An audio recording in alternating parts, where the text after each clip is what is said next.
أعوذ بالله من الشيطان اللعين الرجيم بسم الله الرحمن الرحيم الحمد لله الذي يخلق ولم يخلق ويرزق ولا يرزق ويطعم ولا يطعم ثم الصلاة والسلام على عبدك ونبيك وصفيك ورسولك وخيرتك من الخلق أبي القاسم محمد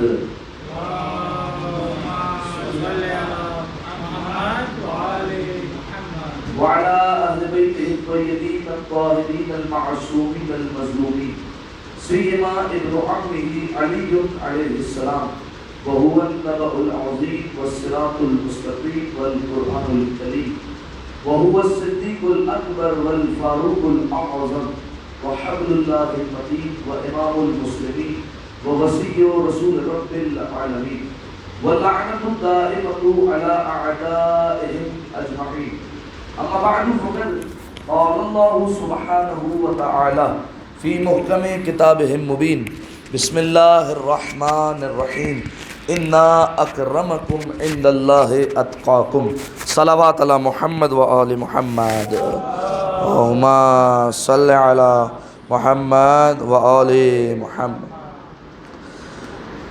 سامعین محترم، عزیزان گرامی قدر، ابتدا میں ہی پروردگار عالم کا شکر ادا کرتے ہیں کہ اس نے ایک بار پھر ہمیں نماز جمعہ جیسی سعادت سے ہمکنار فرمایا. گزشتہ چند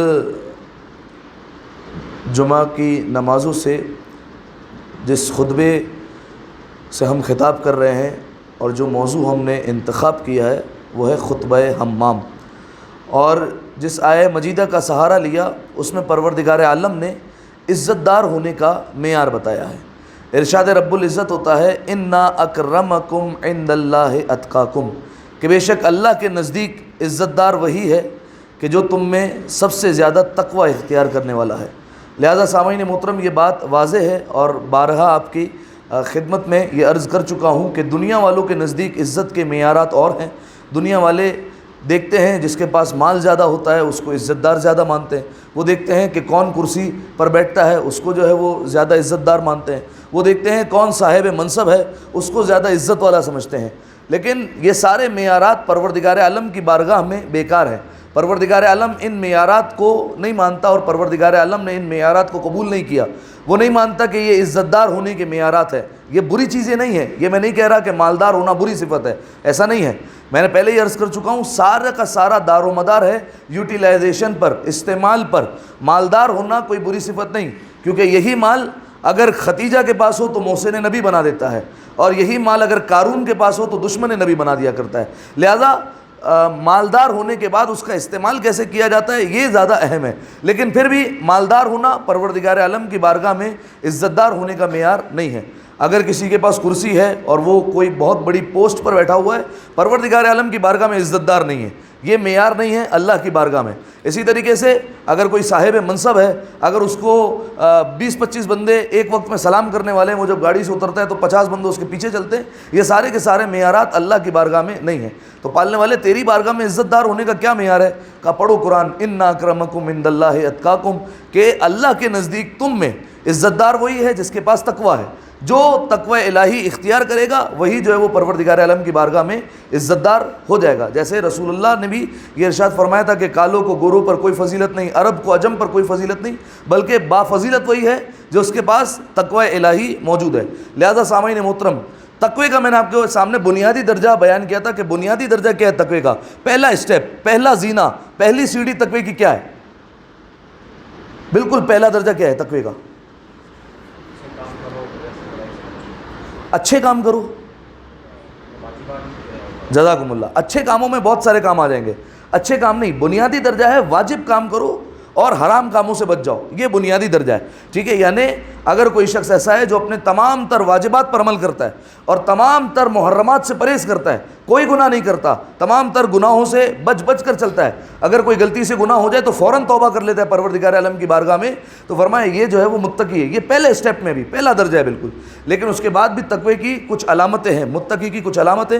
کیسے پتہ چلے کہ متقی کون ہے؟ تو یہ امام المتقین سے بہتر کوئی نہیں بتا سکتا۔ اسی لیے ہم نے نہج البلاغہ کا خطبہ نمبر 193 اس کا انتخاب کیا، جس کا نام ہے خطبہ حمام۔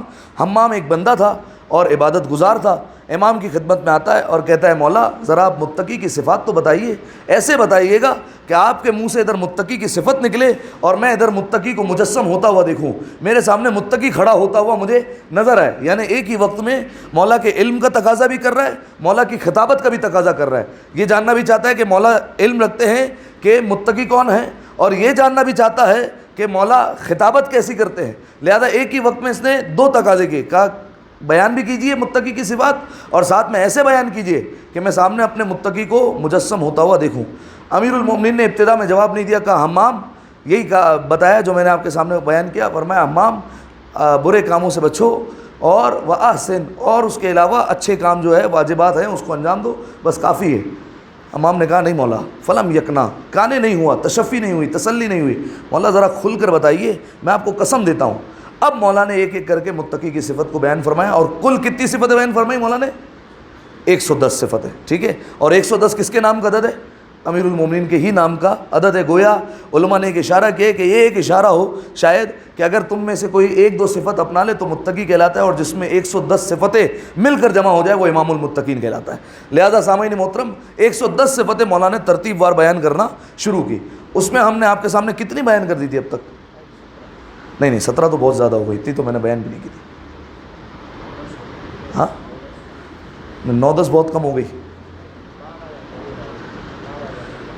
14 صفتیں جو ہے وہ آپ کے سامنے اب تک بیان ہو چکی ہیں، ٹھیک ہے۔ اس میں سے جو ہے وہ ہم شروع کے دنوں میں ساری تکرار کرتے رہیں تاکہ جو ہے وہ ذہن نشین ہو جائے۔ اور کئی صفتیں تھیں، آخری جو صفات ہم نے بیان کی تھی وہ متقی کی وہ یہی تھی، قلوبہم محزونہ، کہ متقی وہ ہوتا ہے جن کے دل غمگین ہوتے ہیں۔ کیوں غمگین ہوتے ہیں؟ ایک تو اپنے اعمال نامے کے اس پر کہ ایسا نہ ہو یہ جتنی نیکیاں ہیں کہیں ضائع نہ ہو جائے، کیونکہ میں نے آپ کو بتایا کہ کئی نیکیاں ہوتی ہیں، ایک گناہ آ جاتا ہے ساری نیکیاں چلی جاتی ہیں۔ لہذا خوف میں ہوتے ہیں کہ ایسا نہ ہو کہ کہیں ہماری نیکیاں چلی جائے۔ اس کے بعد اپنے نفس کا محاسبہ کرتے ہیں، اپنے نفس پر ملامت کرتے ہیں کہ ابھی بھی یہ کم ہے جو میرے اعمال نامے میں اور ہونا چاہیے، اور اپنے نفس کو ملامت کرتے رہتے ہیں۔ اسی طریقے سے جب دوسروں کو دیکھتے ہیں کہ وہ پروردگار عالم کی طرف راغب نہیں ہوتے تو ان کے دل محزون ہو جاتے ہیں۔ پھر اس کے بعد فرمایا وَشُرُورُهُمْ مَأْمُونَةٌ، فرمایا ان کے شر سے لوگ امان میں ہوتے ہیں، ٹھیک ہے۔ لوگوں کو کوئی فکر نہیں ہوتی کہ لوگ اس سے آزاد ہوتے ہیں، لوگوں کو پتہ ہوتا ہے یہ ہمیں کسی قسم کا نقصان نہیں پہنچانے والے ہوتے۔ اور میں نے آپ کے سامنے بتایا تھا جگہ جگہ یہ حدیث لکھی ہوتی ہے، مسلمان وہی ہے جس کے زبان اور ہاتھ سے دوسرا مسلمان محفوظ رہے، ٹھیک ہے۔ تو مولا نے بھی یہی بیان فرمایا، متقی بھی وہی ہوتا ہے کہ جس کے شر سے دوسرے لوگ امان میں ہوں۔ اس کے بعد مولا نے اگلی صفت بیان فرمائی، فرمایا وَأَجْسَادُهُمْ نَحِيفَةٌ، یہ بھی صفت بیان کر دی تھی کہ ان کے جسم جو ہے وہ کمزور ہوتے ہیں، ٹھیک ہے۔ اس کی پوری جو ہے وہ وضاحت میں نے آپ کے سامنے بیان کر دی تھی کہ کیا مطلب ہے کہ اس کے جسم کمزور ہوتے ہیں۔ کیا جو صحت مند افراد ہوتے ہیں کیا وہ مایوس ہو جائیں کہ ہم متقی نہیں ہو سکتے؟ ایسا نہیں ہے، اس کا مکمل جواب آپ کے سامنے پیش کر دیا تھا۔ وَحَاجَاتُهُمْ خَفِيفَةٌ، متقی وہ ہوتا ہے جن کی حاجتیں خواہشات کم ہوتی ہے۔ یہاں تک جو ہے وہ آپ کے سامنے بیان کر دیا تھا۔ اس کے بعد بھی ایک صفت بیان کی تھی وَأَنفُسُهُمْ عَفِيفَةٌ، کہ ان کے نفس جو ہے وہ پاک دامان ہوتے ہیں۔ یہاں تک صفات جو ہے وہ بیان ہو گئی تھی۔ آج اگلی صفت، اور وہ کیا ہے؟ صَبَرُوا أَيَّامًا قَصِيرًا، فرمائے جو متقی ہوتا ہے یہ کیا ہوتے ہیں؟ فرمائے یہ کم دنوں میں صبر کرتے ہیں، یعنی جو ان پر صبر کرنے والے دن ہوتے ہیں ان میں صبر کر کے دکھاتے ہیں۔ نتیجے میں کیا ہوتا ہے؟ عَاقَبَتْهُمْ رَاحَةً طَوِيلًا، کچھ دن صبر کر کے اپنے لیے ایک بہترین اور لمبی راحت کو خرید لیتے ہیں، ٹھیک ہے۔ تھوڑا سا صبر کرتے ہیں، جہاں پر صبر کرنے کا موقع آتا ہے وہاں صبر کا مظاہرہ کرتے ہیں، نتیجے میں اس کو کیا ملتا ہے؟ نتیجے میں یہ ملتا ہے ایک طویل راحت پروردگار عالم انہیں عطا کرتا ہے۔ اس کے بعد خود مولا فرما رہے ہیں، فرمایا تجارت مربحہ، کتنی فائدے مند تجارت کرتے ہیں یہ متقی، یسرھا لہم ربہم، اور یہ تجارت کا موقع انہیں رب نے ہی تو فراہم کیا ہے۔ کیا فرمایا مولا نے؟ یہ کیا کرتے ہیں؟ جہاں صبر کرنے کا موقع آتا ہے وہاں صبر کرتے ہیں، نتیجے میں ایک طویل راحت پروردگار عالم انہیں عطا کرتا ہے۔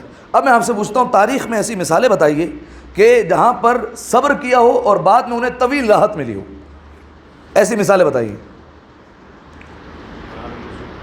جناب یوسف علیہ السلام ایک مثال ہو سکتی ہے. میں نے آپ کے سامنے پچھلے خطبے میں عرض کیا تھا کہ جناب یوسف علیہ السلام جب مصر میں آئے اور ان کو جب خریدا گیا اور زلیخا نے چاہا کہ جناب یوسف علیہ السلام کے ساتھ کوئی غلط فعل کرے اور 7 دروازوں میں بند کر دیا، لیکن جناب یوسف علیہ السلام وہاں سے نکل گئے، اپنے آپ کو بچا لیا. نتیجہ کیا ہوا؟ زندان میں گئے، صبر ہوا، لیکن پھر اس کے بعد پروردگار عالم نے ایک طویل راحت انہیں نصیب فرمائی اور انہیں عزیز مصر کا رتبہ جو ہے وہ عطا کر دیا. ٹھیک ہے. اچھا، اور کوئی مثال؟ شہدائے کربلا. ٹھیک ہے. شہدائے کربلا کے میدان میں بات حتمی تھی اور یقینی تھی کہ یہاں پر تھوڑے سے ہیں، مٹھی بھر ہیں، اور وہاں پر نہ جانے کتنے ہیں، اور ایک وقت ایسا آئے گا کہ سارے کے سارے مل کر مار دینے والے ہیں. ٹھیک ہے. ایک وقت آنے والا ہے، سب کو پتہ ہے کہ ہماری موت پکی ہے، موت حتمی ہے، موت یقینی ہے، موت آ کر رہے گی. اس کے باوجود امام حسین علیہ السلام کہہ رہے ہیں چلے جاؤ. کوئی اٹھ کر نہیں جا رہا اور کہہ رہے ہیں کہ ہم نہیں جائیں گے. کیوں؟ جانتے ہیں کہ اس کے بعد ہمیں ایک طویل راحت ملنے والی ہے. جب کوئی اٹھ کر نہیں گیا تو مولا نے خود انہیں ان کا مقام دکھایا کہ ان کا جنت میں کیا مقام ہوگا. اس کے بعد جو ہے وہ پروردگار عالم نے انہیں طویل راحت عطا فرمائی. ایک بس انہوں نے کچھ لمحوں کے لیے صبر کیا اور اللہ نے طویل راحت عطا کر دی. اور کوئی مثال؟ جناب ایوب علیہ السلام، ان کا صبر بہت مشہور ہے. ٹھیک ہے.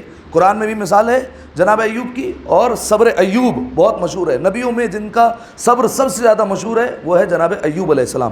ٹھیک ہے. میں نے آپ کے سامنے پہلے عرض کیا تھا کہ جناب ایوب علیہ السلام وہ نبی جو ثروت مند تھے. پروردگار عالم نے سب کچھ دیا تھا انہیں، اولاد بھی تھی، اولاد صحت مند بھی تھی، زمینیں تھی، جائیداد تھی، بہترین مکان تھا، اس کے علاوہ زوجہ تھی اور خاندان خوشحال تھا، ہر طرح کی نعمتیں موجود تھی، دولت تھی، سب کچھ تھا. لیکن شیطان نے پروردگار عالم سے کہہ دیا کہ ایوب جو تیرا شکر کر رہے ہیں یہ اس لیے کر رہے ہیں کیونکہ خوشحالی میں ہے. خوشحالی میں تو ہر ایک بندہ شکر کر لیتا ہے. فرمایا اگر یہ تنگی میں ہوتے، اگر یہ مصیبتوں میں ہوتے، پھر میں دیکھتا کیسے شکر کرتے ہیں. تو پروردگار عالم کا سامنے سے یہ جواب آیا، کہا کہ ایوب ہمارا بندہ ہے، جیسے بھی حالات ہو ایوب صبر کا بھی مظاہرہ کرے گا، شکر کا بھی مظاہرہ کرے گا. پروردگار عالم نے امتحان لینے کی غرض سے مصیبتیں ایک کے بعد ایک نازل کرنا شروع ہوئی. کیا ہوا؟ مکان گر گیا، اولاد ساری کی ساری دنیا سے چلی گئی، گھر جو ہے وہ چلا گیا، فصلیں تباہ و برباد ہو گئی. کیا رہ گیا؟ ایک چارپائی جس پر جناب ایوب لیٹے رہتے تھے، کیونکہ بیماری کی حالت میں تھے، اٹھ بھی نہیں سکتے تھے، روزگار کے بھی قابل نہیں رہے کہ جا کر روزی کما کر لے آئیں اور زوجہ کو لا کر کھلائیں. ایسا بھی نہیں ہے، زوجہ جاتی ہے اور بندوبست کر کے لے کر آتی ہے. لیکن پروردگار عالم نے بدلے میں طویل راحت عطا فرمائی اور باقی بعد میں سب کچھ لوٹا دیا اس امتحان کے بعد. لہذا سامعین محترم، متقی وہ ہوتا ہے جو کم دنوں میں، جو کچھ دنوں کا صبر کرتے ہیں اور بدلے میں پروردگار عالم سے طویل راحت لے لیتے ہیں. اور مولا نے فرمایا کہ کتنی بہترین یہ اللہ سے تجارت کرتے ہیں. لہذا سامعین محترم، اب میں آپ سے پوچھتا ہوں، بتائیے صبر کسے کہتے ہیں؟ متقی صبر کرتے ہیں نا، صبر کسے کہتے ہیں؟ صبر کی کیا تعریف ہے؟ آپ کسے کہیں گے؟ صبر اسے کہتے ہیں کوئی بندہ آ کے آپ کو چماٹ مار دے، آپ جو ہے وہ رک جائیں، بھائی کچھ نہیں کر رہا میں، اسے کہتے ہیں صبر. صبر کسے کہتے ہیں؟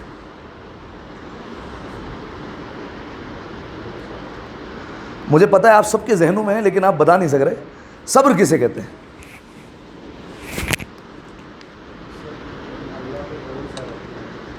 اللہ پر بھروسہ رکھنا وہ تو توکل کہلاتا ہے.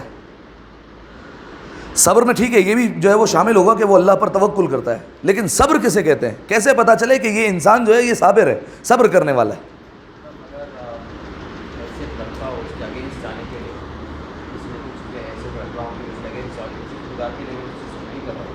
ہاں صحیح ہے. چلے، رسول اللہ کی حدیث ہے، میں آپ کے سامنے پیش کرتا ہوں. رسول اللہ احمد مجتبیٰ محمد مصطفیٰ صلی اللہ علیہ وآلہ وسلم، اللہم صلی علی محمد وآلہ. رسول اللہ نے فرمایا علامت الصابر فی الثلاثن، فرمایا جو صابر کی علامتیں وہ 3 میں منحصر ہے. بس یہ 3 علامتیں ہیں جو صبر کرنے والے میں نظر آتی ہے. جو صبر کرنے والا ہوگا اس میں یہ 3 علامتیں ضرور پائی جائیں گی. اگر 3 میں سے کوئی ایک کم ہے تو پھر وہ کہیں نہ کہیں کوتاہی کر رہا ہے اور اس میں جو ہے وہ صبر میں کہیں نہ کہیں اس کی کمی ہے. تو رسول اللہ نے فرمایا صابر کی 3 علامتیں. پہلی علامت سنیے، فرمایا اولها ان لا یکسل، فرمایا پہلی علامت صابر کی ہے کہ وہ سستی نہیں کرتا. کیا مطلب؟ فرمایا صابر کی پہلی علامت ہے وہ سستی نہیں کرے گا. اس کا صابر سے کیا تعلق؟ سستی نہیں کرے گا.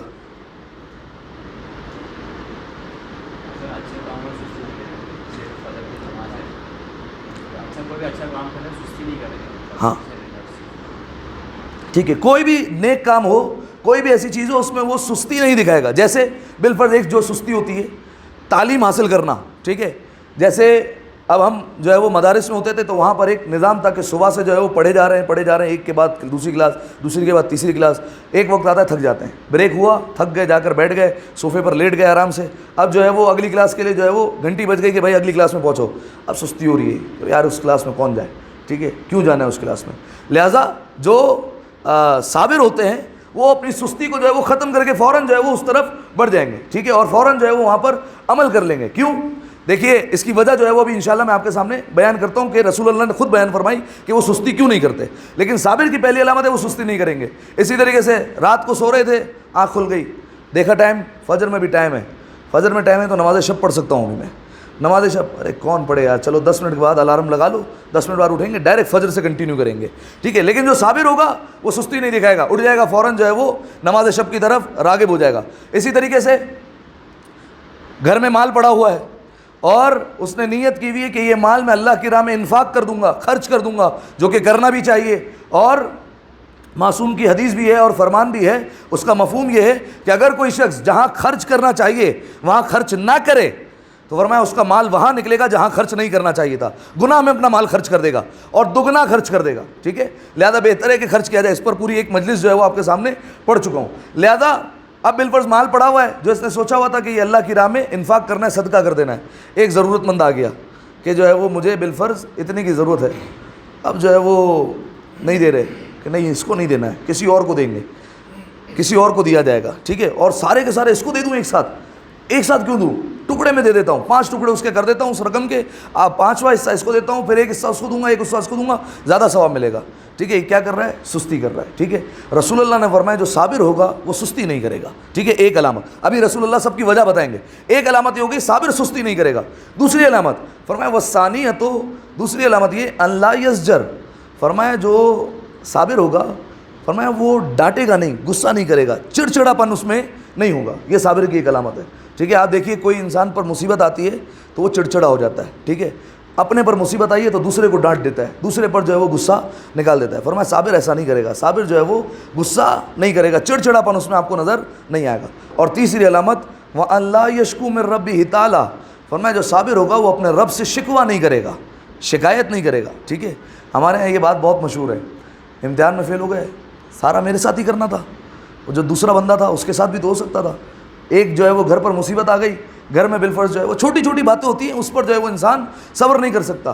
بالفرض جو ہے وہ کوئی گھر میں جو ہے وہ مسئلہ ہو گیا، دیوار گر گئی اور جو ہے وہ تھوڑا بہت نقصان ہو گیا، میرے ساتھ ہی ہونا تھا، اتنے سارے پڑوسی ہیں، کسی کے گھر میں بھی ہو سکتا تھا، اے اللہ سارا میرے ساتھ ہی ہونا. یہ مایوسی ہے، اور مایوسی انسان کو، نا امیدی انسان کو کفر تک لے جاتی ہے، ٹھیک ہے. تو پیغمبر اکرم نے 3 علامتیں بیان فرمائی. نمبر 1 صابر سستی نہیں کرے گا. دوسری علامت ڈانٹے گا نہیں، غصہ نہیں کرے گا، چڑچڑاپن اس میں نظر نہیں آئے گا. اور تیسری علامت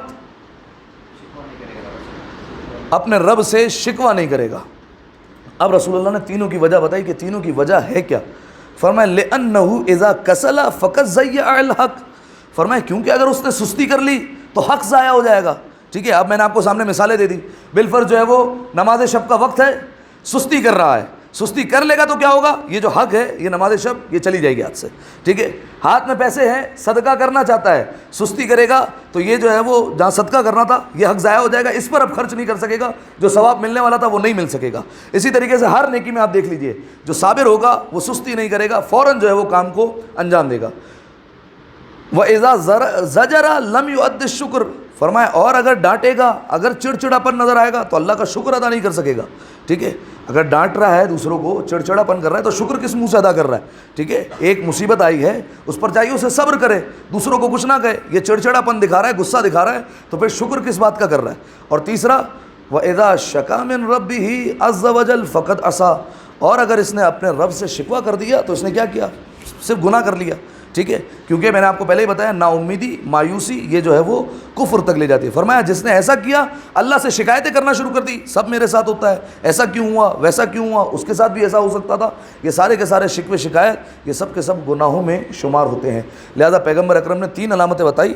فرمایا صابر سستی نہیں کرے گا، کیونکہ اگر سستی کرے گا حق ضائع ہو جائے گا. دوسرا ڈانٹے گا نہیں, اگر ڈانٹے گا تو شکر نہیں ادا کر سکے گا. اور تیسرا اپنے رب سے شکوہ نہیں کرے گا, اگر شکوہ کرے گا تو پھر یہ گناہ میں مبتلا ہو جائے گا. ایک دفعہ صلوات پڑھ دیں مل کر بآواز بلند, ما صلی علی محمد و آل. اچھا, اب دیکھیے ایک اور مثال جو ہمیں ملتی ہے کہ جس نے صبر کیا, وہ کون ہے؟ قرآن ہی سے مثال ملتی ہے جناب آسیہ سلام اللہ علیہا. ان 4 خواتین میں شمار ہوتا ہے جو 4 خواتین جنت کی خواتین ہیں جنہیں زنان بہشت کہا جاتا ہے. کون کون سی ہے جناب آسیہ کے علاوہ؟ بی بی مریم ہے, جناب آسیہ ہو گئی, بی بی فاطمہ زہرا سلام اللہ علیہا, اور ایک اور خاتون ہے. دیکھیے ایسے تو ہم جو ہے وہ بہت ساری خواتین ایسی ہیں اہل بیت علیہ السلام کے خانوادے میں کہ ہم کہہ نہیں سکتے کہ یہ نہیں ہے اس میں, لیکن جو ہے وہ جو 4 بیان ہوئی روایت میں اس کا پوچھ رہا ہوں. بی بی ختیجہ سلام اللہ علیہا, 4 جو ہے وہ خواتین, بی بی ختیجہ, بی بی مریم, بی بی آسیہ اور بی بی فاطمہ, اور ان میں سب سے زیادہ بلند مرتبہ جناب فاطمہ زہرا کا ہے یقیناً. لہذا ان میں سے ایک ہے جناب آسیہ. جناب آسیہ نے کیا صبر کیا تھا؟ کس کی بیوی تھی؟ فرعون کی بیوی تھی. ٹھیک ہے, فرعون کون ہے؟ فرعون وہ ہے جو اپنے دور میں یہ دعویٰ کر چکا ہے انا ربکم الاعلیٰ, کہ میں تمہارا پروردگار ہوں, سب سے بڑا پروردگار تمہارا میں ہوں, اللہ میاں ہوں تمہارا میں. لوگوں کو بتا چکا ہے, لوگ اس کا کلمہ پڑھ چکے ہیں. جناب آسیہ جناب موسیٰ کی پرورش کرتی رہی اپنی گود میں, اور ایک وقت ایسا آیا کہ جناب موسیٰ پر ایمان لے آئیں, لیکن شروع میں اپنے ایمان کا اظہار نہیں کیا, نہیں بتایا کہ میں مؤمنہ خاتون ہو گئی ہوں, نہیں بتایا. لیکن ایک وقت ایسا آیا جب ایمان ظاہر ہو گیا تو اب فرعون نے سب سے پہلے سمجھایا کہ بھائی اس سے جو ہے وہ پیچھے ہٹ جاؤ اور اس ایمان کو چھوڑ دیا جائے. اب ظاہر ہے یہ بے عزتی کی بات ہے کہ ایک اللہ میاں ہے, اسی کی بیوی جو ہے وہ سب سے پہلے جو ہے وہ اس کے دین سے ہٹ گئی, تو ایک جو ہے وہ اس کے لیے بے عزتی کی بات تھی. اس نے کہا یہ کیا ہو گیا, ہمارے گھر میں ہی جو ہے وہ ہماری زوجائی جو ہے وہ ہمیں دھوکہ دے کر چلی گئی. تو جناب آسیہ نے کہا کہ نہیں, میں جو ہے وہ تمہارے دین پر نہیں آ سکتی, میں موسیٰ کے دین پر ہوں اور وہی دین حق ہے. اب جب جناب آسیہ نے قبول نہیں کیا تو فرعون نے کیا کیا؟ سزا دی. اور وہ سزا کیا تھی؟ کیسے سزا دی جناب آسیہ کو؟ کسی کو پتہ ہے؟ اور یہ سزا ایسی ہے کہ ہم سن کر اکثر گزر جاتے ہیں, لیکن اگر محسوس کریں تو بہت ہی سخت سزا ہے. جناب آسیہ کے دونوں ہاتھوں میں اور دونوں پیروں میں میخیں ٹھکوا دی, کیلیں. ٹھیک ہے, بڑی بڑی کیلیں, ہاتھ جو ہے وہ رکھے زمین پر یا دیوار پر, اور جو ہے وہ کیلیں ٹھوک دی گئی, ایک ہاتھ میں, دوسرے ہاتھ میں, اور دونوں پیروں میں کیلیں ٹھوک دی گئی. لیکن جناب آسیہ نے صبر کیا, اور زبان پر کیا جملے تھے؟ زبان پر پروردگار عالم سے یہی مخاطب تھی, پالنے والے مجھے ان سے جلدی نجات دے دے, ایک یہ جملہ تھا, اور دوسرا اس تکلیف کے عوض جنت میں میرا گھر بنا دے. یہ جناب آسیہ کے لبوں پر کلمات تھے, جناب آسیہ یہی کہے جا رہی تھی. دیکھیے یہ سننا آسان ہے کہ کیلیں جو ہے وہ ہاتھوں میں ٹھوک دی تھی, لیکن جو ہے وہ یہ برداشت کرنا کتنا مشکل ہے کہ جس انسان پر گزر رہی ہے وہ محسوس کرے. اس وقت جناب آسیہ نے صبر کیا, نتیجے میں کیا ہوا؟ زنان بہشت میں شمار ہوا, اور جنت میں نہ جانے پروردگار عالم نے کتنے گھر دیے ہوں گے. یقیناً وہ ایسی خاتون ہے کہ جس کو چاہے جنت میں داخل کروا سکتی ہیں. اور کیا مرتبہ ملا متقی کی صفت, کم دنوں میں تھوڑے وقت کے لیے صبر کر لیتے ہیں, نتیجے میں اللہ ان کو طویل راحت عطا کر دیتا ہے. امیر المومنین نے یہی فرمایا, اور پھر امیر المومنین نے ساتھ میں یہ بھی فرمایا تجارت مربحہ, کتنی فائدہ مند تجارت کرتے ہیں کہ تھوڑا سا صبر کرتے ہیں اور بدلے میں یہ اللہ سے طویل راحت کو لے لیتے ہیں. اور یہ تجارت یقیناً ان کو ان کے رب نے ہی فراہم کی ہے. ایک دفعہ صلوات پڑھ لیں مل کر بآواز بلند.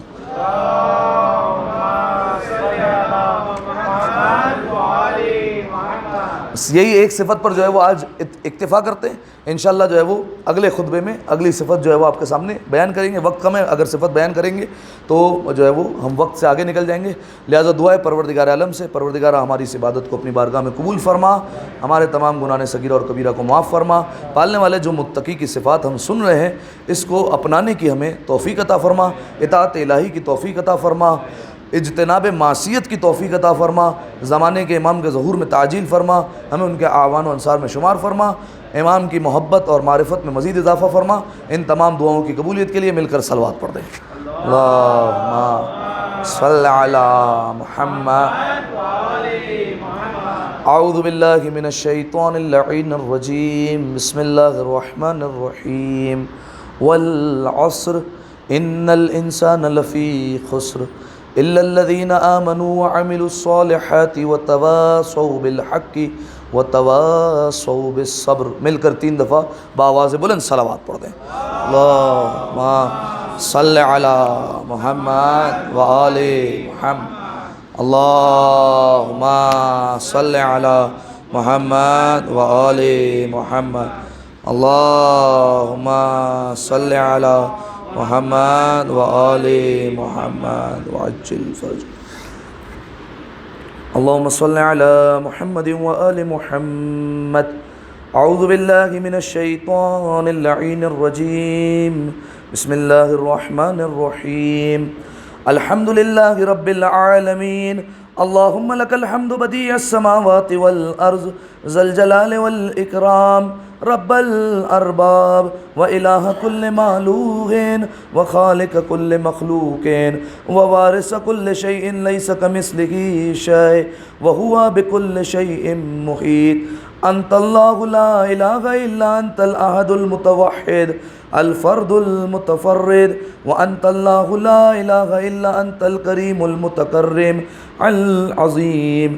والصلاة والسلام علی محمد النبی الرحمہ سید المرسلین وعلی ابن ابی طالب سید الوصیین وفاطمة الزہراء سیدۃ النساء العالمین وحسن المجتبی حجۃ اللہ علی الخلق اجمعین والحسین الشہید المظلوم وارث امیر المؤمنین وعلی ابن الحسین زین العابدین ومحمد ابن علی باقر علم الاولین والآخرین وجعفر ابن محمد الصادق الصدیق والمقتدی بآبائه الصالحین وموسى ابن جعفر القاظم من اولاد النبیین وعلی ابن موسى الرضا من عطرة بررة المتقین ومحمد ابن علی الجواد ولی المؤمنین وعلی ابن محمد السراج المنیر امام الخاشعین والحسن ابن علی سید الاوصیاء المنتجبین والخلف القائم المہدی المنتظر الحجة بعد آبائه على خلقك المؤدي النبيك ووارث علم الماضيين من الوصيين الذي ببقائه بقية الدنيا وبيمنه رزق الورى وبوجوده ثبتت الأرض والسماء وبه يملأ الله الأرض قسطا وعدلا كما ملئت ظلما وجورا. وعجل لنا اللهم ظهوره إنهم يرونه بعيدا ونراه قريبا برحمتك يا أرحم الراحمين. اللهم افتح لي أبواب توبتك ورحمتك ورزقك الواسع إني إليك من الراغبين وأتمم لي إنعامك إنك خير المنعمين. اللهم اجعل بقية عمري في أداء فرض الجمعات والحج والعمرة ابتغاء وجهك يا رب العالمين. وصلى الله على محمد وآله طیبین الطاہرین والسلام علیہ وعلیہم. مل کر صلوات پڑھتے ہیں بآواز بلند. صلی اللہ